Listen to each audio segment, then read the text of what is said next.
Hi, Namaste. My name is Henry Jadikar.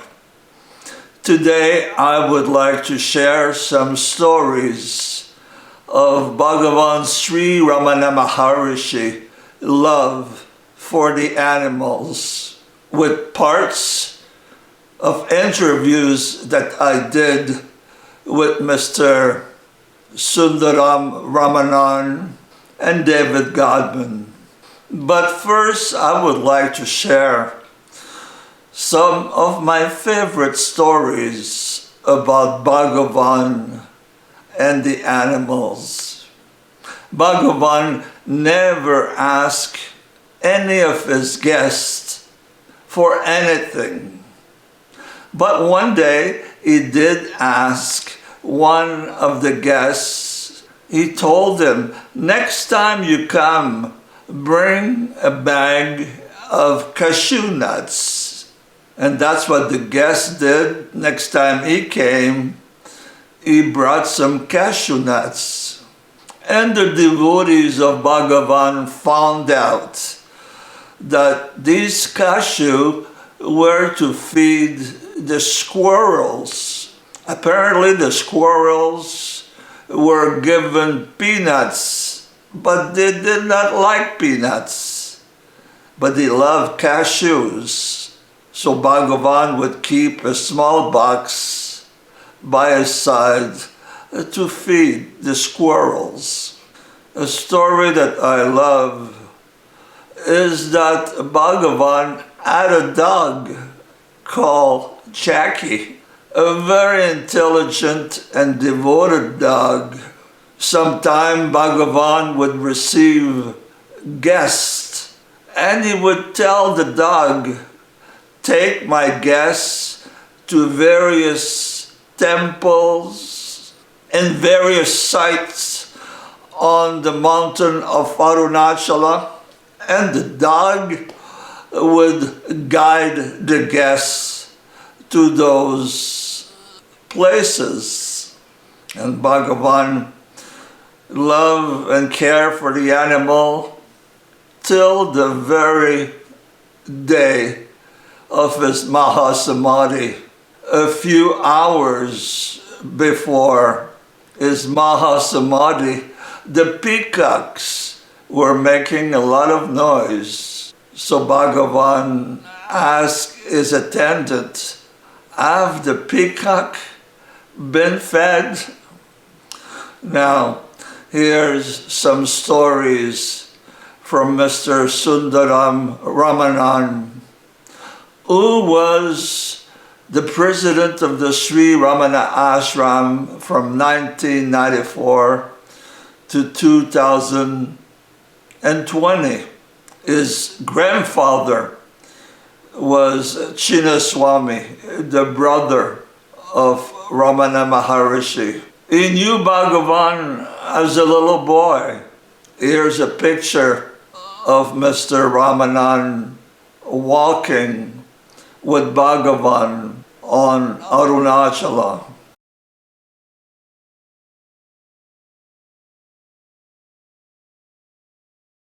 I have seen him sitting in the hall with one squirrel on his head and another on his thigh, playing with each other. Was he a tree branch? But he would be natural, he will be reading something. And he used to say, they have their own language. That means he knew the language of the squirrels. I'm told he used to keep the hall open during night. Cheetahs wild animal, used to be there here. It would be open. They would come to him, he would talk to them and they would go back. One Kunjaswamy, a devotee of Bhagavan, told me he used to sleep in the hall. He heard one night Bhagavan talking. He got up to see a huge cobra with a raised hood was in front of him. He was telling the cobra, hey, go away. The people who are sleeping will be afraid of seeing you. Go away. He saw the cobra slithering out. Whether you are a cobra or a man or a woman or all the same for him. So he was, because he was also seeing the same heart in the cobra also. And but I have seen every animal would come to him naturally. Even a monkey would go to him naturally. He would speak with the monkey, only in Tamil. They would come to him, sit with him. I remember, I read once a monkey was entering the hall. People sitting there, chu, go away. Why are you asking her to go away? You are all bringing your children to show to me. She is also bringing her baby to show to me. Come dear. It was carrying a small baby. Small monkey baby. Monkey baby. She came to show Bhagavan. He gave a banana, ran back, screeching with delight. And the most famous story about Bhagavan love for the animal was his relationship with Lakshmi the cow, a cow that could experience samadhi. And Bhagavan said that when she passed, she was liberated. She attained moksha. Many people believe that Lakshmi the cow was the reincarnation of an earlier devotee of Bhagavan who used to bring him meals when he was living in one of the caves. Her name was Kiraipati. Although Bhagavan never said directly that Lakshmi the cow was the reincarnation of Kiraipati, many believe that she was the reincarnation of Kiraipati. Here's part of my interview about Lakshmi the cow with David Godman. I will put a link under this video to the full video that David Godman did about Lakshmi the cow. I'm sitting on the steps to the entrance to the Mantapam in Guhai Namah Shivaya temple. On my right is a carved Ganesh image on a pillar. This is where Kiraipati used to live when she lived here and Bhagavan lived in Virupaksha cave.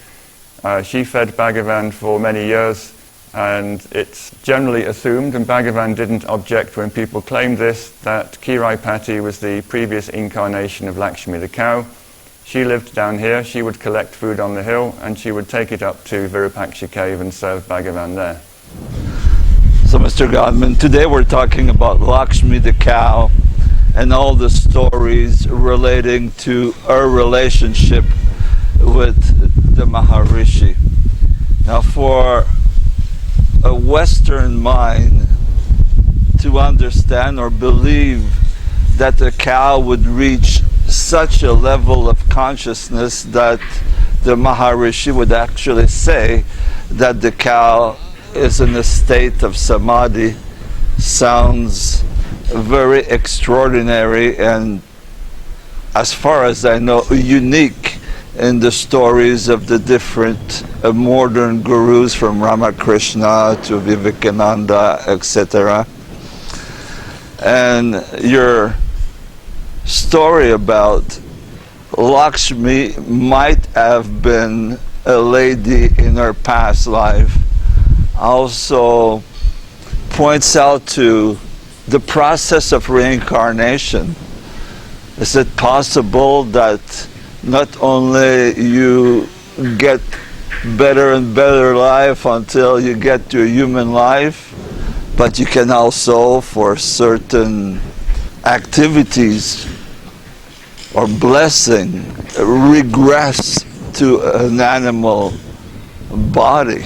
That sounds very extraordinary from the point of view of a Western mind. I think that foreigners are not the only people who have a little bit of a problem with this. Even in the 1940s here at Ramana ashram, there were people who were a little bit skeptical. most people would accept Bhagavan as having the capacity and the knowledge to say who was and who wasn't enlightened, but still there were people who found it rather odd that this cow had realized the self when people who had sat and meditated in front of Bhagavan had failed to reach the same objective. It's definitely part of the Hindu tradition that you can transmigrate from animal to human being and back to animal again. And while it is generally accepted that going from a human form back to an animal might be a regression in most circumstances, the possibility of being an animal in the presence of an enlightened being, I would personally regard that as a promotion and an opportunity to finish up all your karma in the presence of someone who can give you final liberation. In 1946, that's 2 years before Lakshmi attained final liberation, somebody asked Bhagavan, is it possible for animals to realize the self? And Bhagavan said quite categorically yes, and much to most people's amazement, he not only said animals, he said in certain circumstances plants also. So he wasn't limiting the possibility of liberation to people in a human body. He seemed to think that all sentient beings had the possibility, particularly if they were in the vicinity of a realized being in their last life. Now, the story of Lakshmi is, shall we say, a factual modern event. There are many instances in the Hindu Puranic tradition of sages becoming animals, animals becoming sages, one life after another.